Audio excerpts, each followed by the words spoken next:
Matematikman O'tkir Hoshimovni 2x2 5 asarini tahlil qilib bering. Kunchana. Assalomu alaykum do'stlar. Bugun men sizlarga vakolatidan foydalanib birovlarning xotinlari bilan ishqiy munosabatda yuradigan raislar, otasining orqasidan yuridik institutga kiradiganlar u 3-4 yillab abituriyentlikda o'qib yurib ham institutni eshigidan kira olmaydigan haqiqiy aql egalari, kuni paxta maydonida o'tgan o'zbek xalqining o'tgan asrning 80-yillardagi hayoti haqida gapirib bermoqchiman.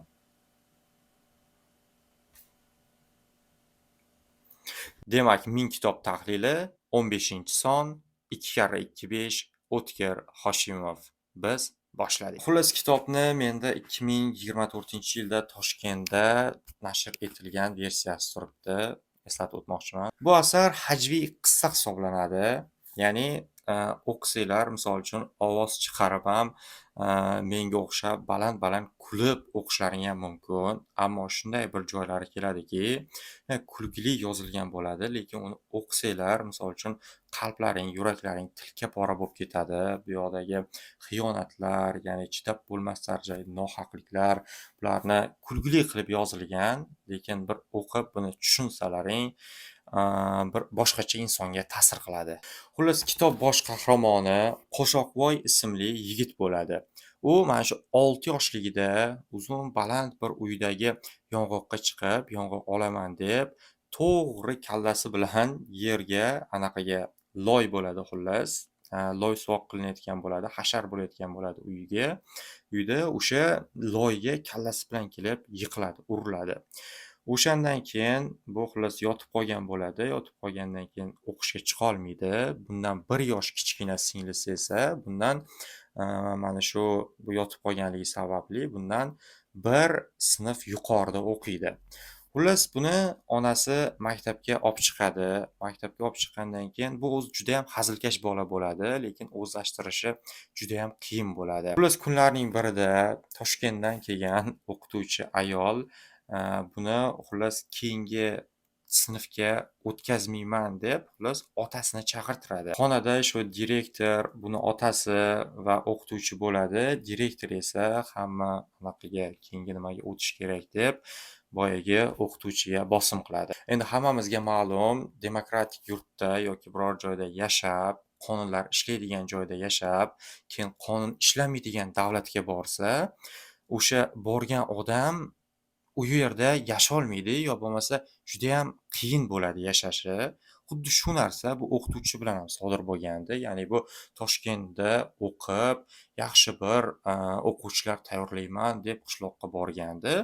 Ammo bu yerda mana shunaqa o'qimaydigan yigitni direktor bunga bosim qilib, keyingi sinfga o'tkazishni aytayotgan bo'ladi. Keyingi sinfga bola o'tadi ham, ammo bu o'qituvchi ham maktabdan ketadi. O'sha vaqtda hamma, ya'ni aksar aholi mana shu dalada ishlagan. Ko'chada shu dalada ishlagan. Xuddi shunday qilib bosh qahramonimiz Qo'shoqvoyning otasi ham, onasi ham mana shu jamoat ishlarida edi. Onasi ertalab dalaga ketishdan oldin bolasiga yaxshilab anaqa buyurib ketadi. Bitta yumushni, haliroq qo'shni Oysara yangangning uyiga sabzilar olib chiqib ber deb buyurib ketgan bo'ladi.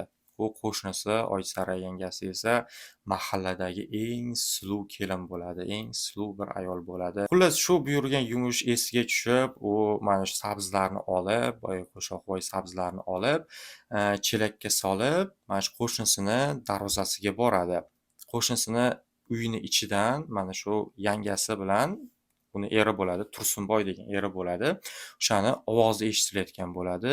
Bu keyin tortadi birinchi eshikni, ochilmaydi, keyin taqirlatadi, ichkaridan ovoz to'xtab qoladi.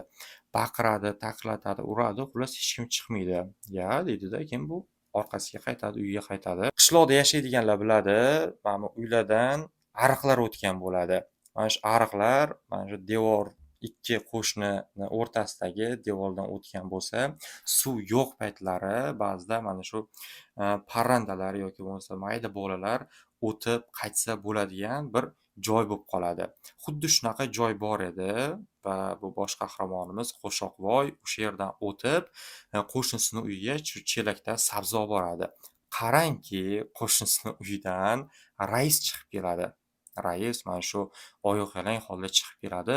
Orqasidan esa boyagi uyni egasi Tursunboy akaning kelini, xotini Oysara yanga sochlarini, ro'mollarini to'g'rilagancha bir hovliqib orqasidan chiqib keladi.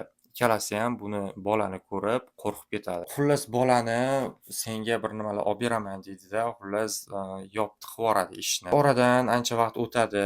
Bu Oysara yanga anaqada ishlardi xullas. Kelin kutubxonada ishlardi.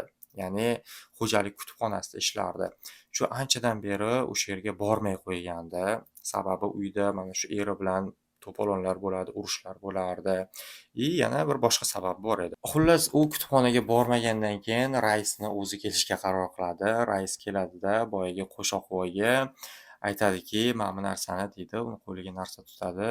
"Yangangga olib borib bergin. Buni ichida kitob bor. Aytginki, shu rais buvaga kitob o'qib berishingizni so'rayotgan ekan rais buva. Qachon borar ekansiz?" deb aytgan deydi. Qo'shoqvoy buni ko'tarib yangasiga olib borib berganda, yangasi ichini ochadi. Ichida atlas bo'ladi xullas. Bir kiyimlik atlas bo'ladi. Uni keyin yana yopadida, bolaga uzatadida, aytib qo'ygin raisga, boshqalar kitob o'qib bersin, o'shalarni kitobini o'qib berganini eshitsin deydi. Sababi u bilib qolgan bo'ladi, o'sha rais qandaydir bir boshqa bir o'ynashlar topib olganini. Tasavvur qilyapsizlarmi? O'zini eri bo'ladi buni, Oysarani o'zini eri bo'ladi. Eri bo'la turib, bu raisni boshqa ayollardan qizg'onyapti. Shunaqa bir qo'pol bo'lsa ham mayli aytaman, jirkanch ayollar bo'lganda, baribir o'sha davrda ham bo'lgan. Xullas, Qo'shoqvoy uni atlasni chiqarib, borib nimaga beradi? Raisga beradi. Rais esa bu birov kishiga gapirib qo'yishi mumkin deydida, bir reja tuzib qo'ygan bo'ladi. Xullas, raisni Shodivoy ismli bir o'g'li bo'ladi. Shodivoy bilan bu Qo'shoqvoy juda bir yaqin bir do'st bo'ladi ikkalasi. Rais aytadiki, Qo'shoqvoy Toshkentga men bilan birgalikda borib o'qimasa, men bormayman deb aytyapti. Shu sababli men bu ikkalasini ham yurist qilaman deydida, buni ota-onasiga kelib aytadi. Ammo ikkalasi ham xullas maktabda umuman bir o'qimagan, miyasida shu A harfi yo'q yigitlar bo'ladi. Qo'shoqvoyning ota-onasi rozi bo'ladi. Keyin rais o'zini o'g'li bilan Qo'shoqvoyni shu samolyotga mindirib, Toshkentga olib ketadi. Keyin bu ikkita bolani mehmonxonaga joylashtirib, o'zi papkasini ko'targan holda, ichi to'la pul papkasini ko'targan holda, o'zini mana shu tanishini oldiga boradi. Domlasi bilan gaplashadi. Gaplashgandan so'ng esa imtihon bo'ladi. Imtihon kuni mana shu tekshirib yurgan domla buni rais gaplashgan odam bo'ladi. Xullas, bir boshqa bir bolani turg'izadida, "Sen ko'chiryapsan" deydi. Bu bola aytadiki, "Hech qanaqa ko'chirmayapman, bu mavzuni men bilaman" deydi. Ya'ni adabiyotdan insho yozish kerak bo'ladi. "Bu mavzuni bilaman" deydi. "Yo'qol, chiqib ket" deydi. Ammo u bola aytadiki, "Men 3 yildan beri mana shunga harakat qilaman, bu mavzuni bilaman, yozyapman" deydi, lekin uni chiqarib yuboradi hech qanaqa sababsiz. Keyin shu paytda boyagi orqada o'tirgan Qo'shoqvoy bilan Shodivoyni qo'lidagi shpargalka daftari tushib ketadi. Daftar tasavvur qilyapsizlarmi? Unda mana shu adabiyotdan insholar yozilgandi. U inshoni esa rais maktabdagi adabiyot o'qituvchiga yozdirgandi. Xullas, mana shunaqa bo'ladi. Keyin boyagi odam keladida, yerdan ana daftarni oladi. Bu Qo'shoqvoy bilan Shodivoy aytadi, "O'ldik, tamom, ketdik" deb chiqarib yuboradi deydi. Keyin oladida daftarga qaraydida, "Ha, yaxshi yozibsan-ku. Endi buni asosiy nimaga ko'chirgin, daftarga ko'chirgin endi" deydi, imtihon daftariga ko'chirgin deydi. Keyin boyagi raisni o'g'li Shodivoyni daftariga bir belgi qo'yib ketadi. Buni Qo'shoqvoy ko'radida, "Nimaga bu unaqa qildi" deydida, o'zini ham daftariga xuddi bir xil joyga, o'sha joyga belgi qo'yib qo'yadi. Xullas, imtihon tugaydi. Imtihon javoblari chiqqandan keyin bu rais, bu ikkita bola borib natchalarni ko'rishga boradi. Qarasa, raisni o'g'liga 2, bu Qo'shoqvoyga esa 5 chiqqan bo'ladi. Raisni jahli chiqib ketadi. Boradida xullas domlani oldiga borib, baqir-chaqir qilib uni oldiga boradi xullas. Oxir-oqibat ayon bo'ladiki, bu yerda anglashilmovchilik bo'lgandi. Ammo faqatgina bitta bola o'qishga kirishi kerak edi. Shu sababli raisga shuni tushuntiradi. Rais esa o'zini bolasini tanlaydi. Qishloqdan kelganlariga deyarli 2 oy bo'lib qolgandi. Rais ham o'yladi, bolani qishloqdagi bo'lgan voqealar esdan chiqib ketdi. Bu Qo'shoqvoyni endi borsam, buni qaytarib olib borsam bo'laveradi, hech nimani aytmaydi. Ya'ni bu ko'rib qolgandi-ku anaqa narsasini.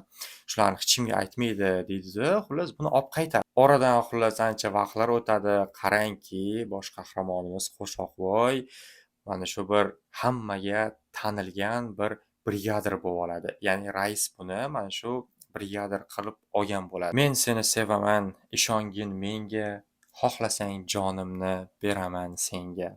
Ha, Qo'shoqvoy oshiq bo'lib qoladi. Xullas raisni bir kotibasi bo'ladi.